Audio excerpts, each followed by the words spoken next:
जय श्री राम दोस्तों, बहुत ही प्यारा विवाह गीत है। एक बार जरूर सुनिएगा, कैसा लगा जरूर बताइएगा।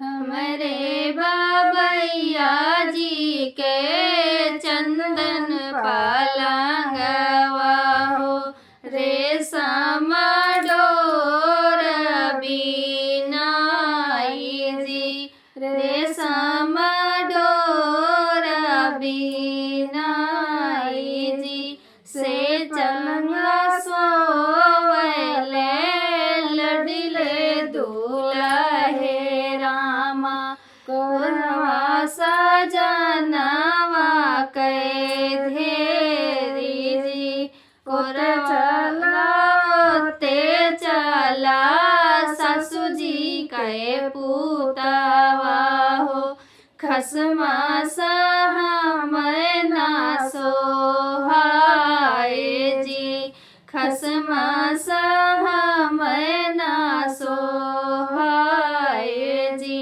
गमने कै चुनरी धूमिल होई जाई हाय, हम उठी नहीं हर जाब जी, हम उठी नहीं हर जाब जी।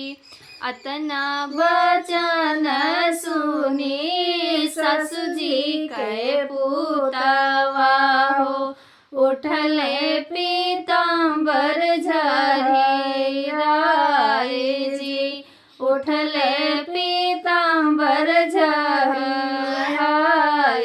जी, सोवऊ सोवऊ ससु जी कै धेरिया हो, हम उठी चलन परदेस जी, हम उठी चलो परदेस जी।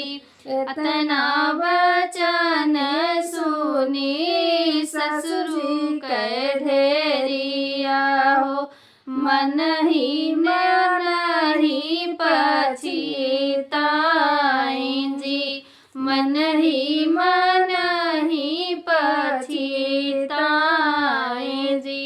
हाथ जोड़ी प्रभु पैया तुहर न लागऊ, जनी उठी जाओ परदेस जी, जनी उठी जाओ परदेस जी।